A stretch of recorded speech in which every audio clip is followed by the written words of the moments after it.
This lesson is going to cover several from your textbook. Some of this we've already done.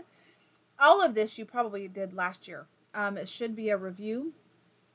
So we're going to quickly cover this.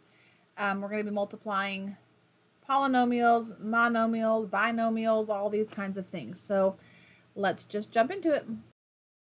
So we're going to be starting with just simple distributive property, and then we're going to work into multiplying polynomials. We'll work our way up to.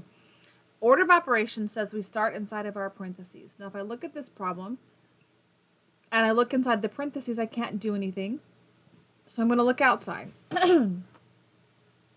And outside the parentheses is a 5. So what I have to do, and we've already covered distributive property. I'm not quite sure why at lesson 60 it's popped back in here for us. But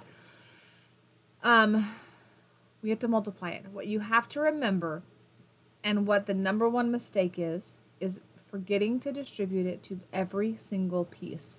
So 5 times 3x is 15x.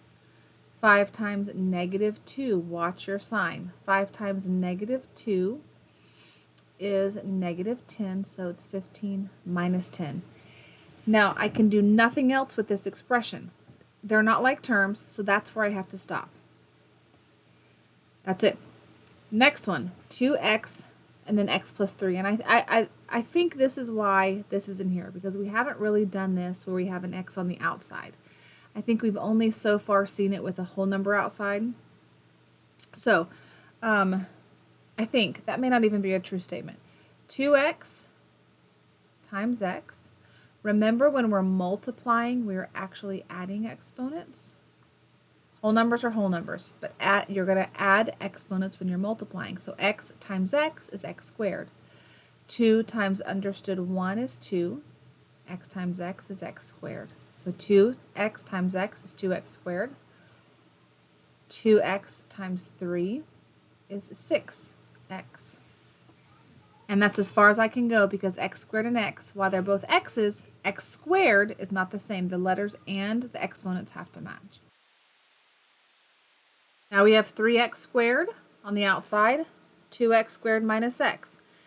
Remember, x squared and x are not like terms. Letters and exponents have to match. So I can't do anything inside. I'm going to look outside, and I have 3x. 3x times 2x squared is 6x3. Add exponents. Understood 1. So 2 times 3 is, or 3 times 2 is 6. 1 plus 2 is 3. Minus 3x times x is 3x squared. 3 times understood 1 is 3.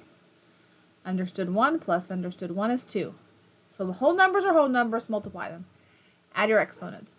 And then we have to stop here. A lot of times people will look at this and do 6 minus 3 is 3, x 5. No. You can only add like terms. Okay? Look inside your parenthesis.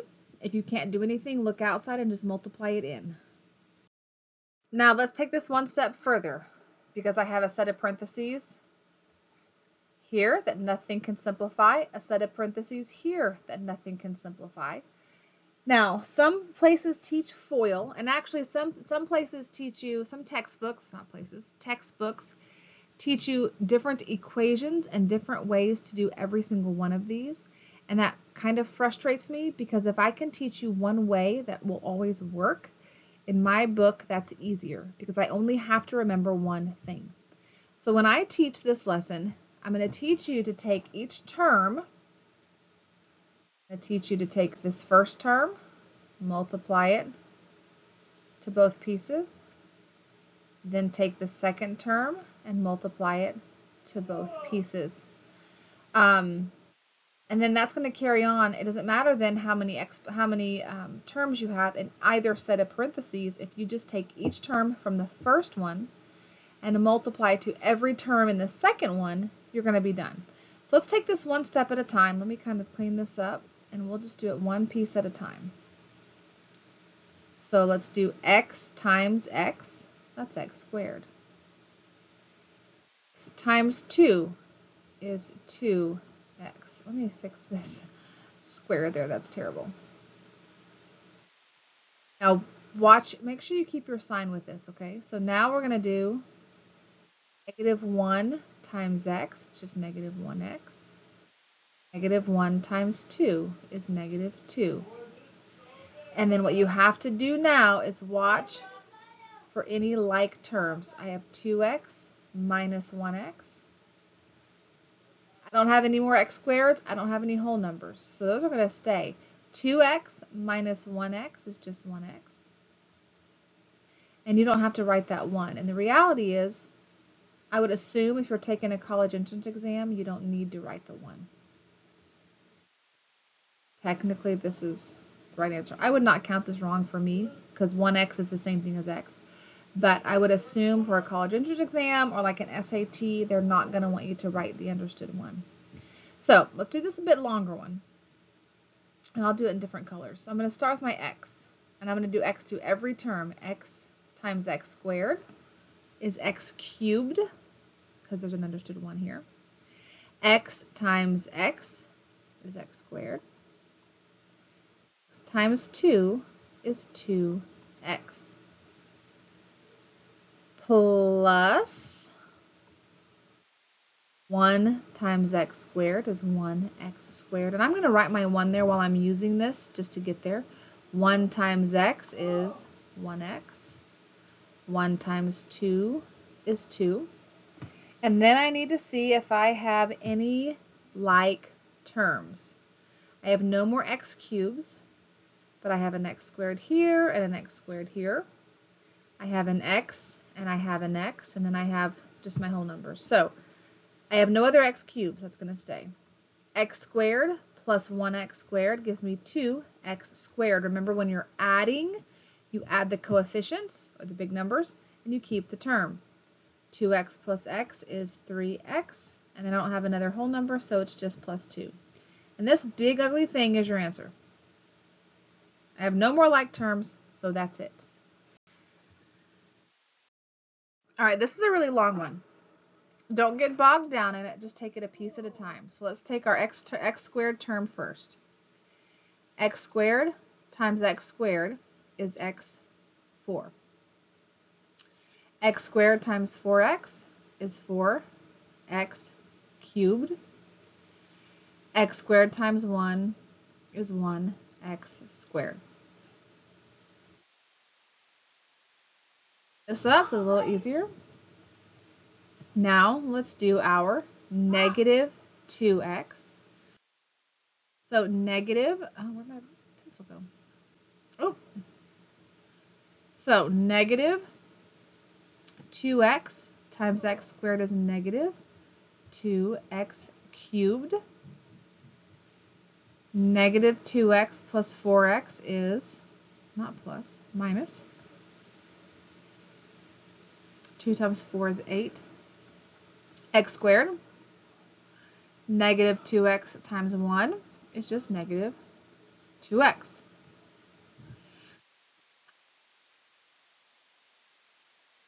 Let's do negative 5. Negative 5 times x squared is negative 5x squared. Negative 5 times 4x is negative 20x. Negative 5 times 1 is negative, I'm out of room, 5. Okay? Let me kind of write this 20x better. I'm going to get confused. And it's a different color blue. Oh well. Now I need to look for any like terms. I have no more x4s. So I'm going to just write that there. No more x4s. I have 4x3 minus 2x3, which is going to give me plus 2x3. Remember, we only change the coefficient. Here's an x squared. Here's an x squared. Here's an x squared. 1 minus 8 is negative 7. Negative 7 minus 5 is negative 12x squared. Then I have an x. My child is screaming in the background, so sorry. Negative 2x minus 20x is negative 22x. They're both negative. And then I have negative 5 all by itself. And this is why people hate algebra, because ain't nobody know what that even means. But that's the answer. All right? So when you're doing these, you're going to just take one piece at a time. This is really, really easy to get bogged down in. And those of you who have dyslexia or dyspraxia or eye tracking issues, this gets really weird in your brain. I know that. Those of you who do have issues with like things getting mixed up, like dyslexia, one thing that might help is to sort of spread it out. Don't try to cram it in small writing. Spread it out. I'm using arrows on here because I'm showing you how to do it, but the reality is when I work these, I still use arrows. It helps my brain. It helps my brain to tangibly like touch here to here so I can see and focus on the one thing I'm doing at a time. When I look at all of this, it's easy to get jumbled up, but physically taking your pencil and touching piece to piece helps focus on the one thing that you're focusing on at a time instead of seeing the whole thing, okay?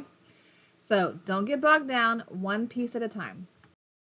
Now there's one more thing I want us to look at, and it is this. Squared means there's 2 of something. So 5 squared is 25 because 5 squared is 5 times 5. People oftentimes see this and think the answer is x squared plus 16. That you just square both pieces. And that is not correct. Because what that little 2 means, it means there's 2 of everything. So actually we have to write this out like this. And then we distribute, okay? So make sure if you have a squared that it's all of this times all of this. So x times x, x times 4. 4 times x, 4 times 4. Add my like terms. And here's the thing, that's my answer. There is an equation for this. There's a different way that you can do this, and if you've been somewhere else and you know that equation, just do it. My problem is, and I said this a few minutes ago, I've taught long enough to know the more formulas I put in your brain that you have to stop and process and figure out when to use. If I can do it this way every single time and it works, most people are going to do better. But if you have been somewhere else and they taught you the formula for this and you know how to do it, just do it. That's fine. So what you're going to do for homework is on lesson 64, you're going to do numbers 1 through 3. So number 1 is classwork, and then activity 2 and activity 3. And if you need help, let me know. If you get bogged down, let me know. And if you have any questions, shoot me a text.